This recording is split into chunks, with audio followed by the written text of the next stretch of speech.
Eh bien, l'année 2016 a été marquée par une augmentation importante des réclamations en chirurgie orthopédique et traumatologique.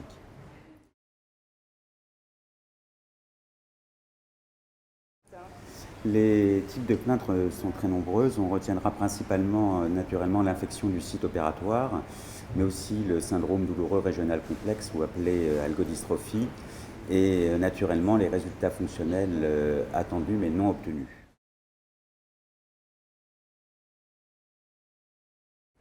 Concernant le membre supérieur, il y a deux grands types de chirurgie fréquemment réalisées, la chirurgie de l'épaule et la chirurgie du canal carpien.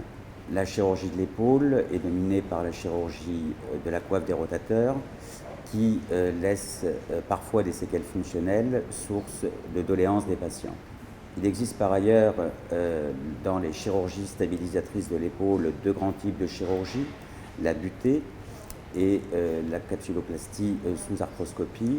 Concernant les butées, lorsque celles-ci ne consolident pas, les patients déposent fréquemment réclamation. Il peut survenir aussi lors de l'intervention des souffrances nerveuses qui sont elles aussi source de plainte. Concernant la chirurgie sous arthroscopie, les complications nerveuses sont fréquemment retrouvées et les taux d'échec lorsque des butées sont réalisées sous arthroscopie sont cause de sinistralité. Concernant le membre inférieur, avant tout la chirurgie prothétique de hanche, cette chirurgie très fréquemment réalisée est source de complications et de facto de réclamations.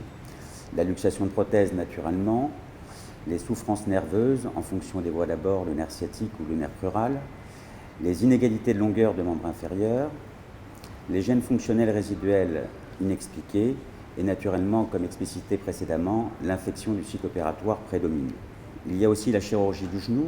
Concernant la chirurgie du genou, la chirurgie prothétique est elle aussi pourvoyeuse de procédures, l'infection naturellement, mais aussi les syndromes fémoro-patellaires sont à retenir comme principale cause de doléances. La chirurgie méniscale, il en existe deux types. La chirurgie méniscale à type de suture méniscale, qui a un taux d'échec reconnu, et ces échecs nécessitant souvent des reprises chirurgicales font partie des doléances habituelles des patients. Les ménisectomies, qui peuvent entraîner des chondrolyses ou des douleurs résiduelles, car survenant souvent sur des états antérieurs à type d'arthropathie dégénérative chez les patients âgés, peuvent donc laisser des douleurs résiduelles et là, de nouveau, une réclamation.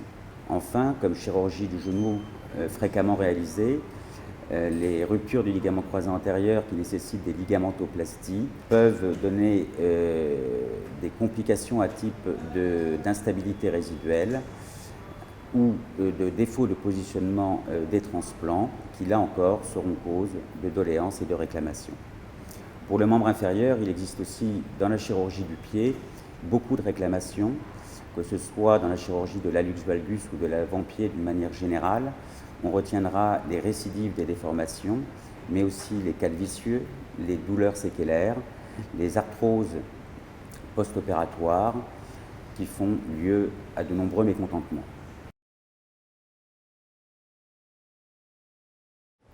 La chirurgie du rachis est une grande source de réclamation car dans cette chirurgie, l'indolence est rarement obtenue, les lombalgies résiduelles ne sont pas exceptionnelles.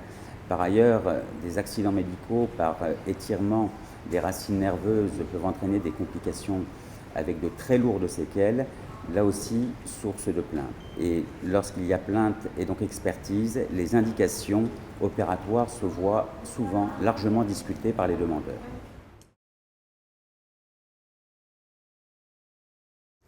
Eh bien, en traumatologie, les patients sont souvent pris en charge dans le cadre de l'urgence ou de l'urgence relative et par conséquent n'ont pas forcément choisi leur praticien. Ils se sentent agressés, parfois dans des contextes d'accidenté du travail et donc sont très demandeurs d'une récupération ad integrum.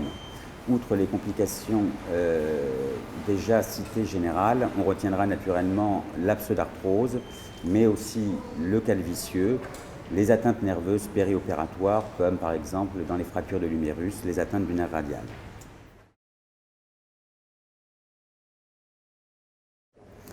Comme vous l'avez bien constaté, toutes ces complications relèvent le plus souvent d'accidents médicaux non fautifs et l'information prend toute son importance lors de l'expertise.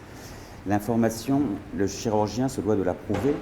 Il se doit de la prouver par une observation médicale sur laquelle est notifié l'ensemble des complications, mais aussi une lettre dictée devant le patient et adressée au médecin traitant, et un consentement éclairé qui doit être spécifique à la pathologie à traiter et non un consentement générique qui ne doit plus exister aujourd'hui. Merci, Dr Chanzy. Merci à vous.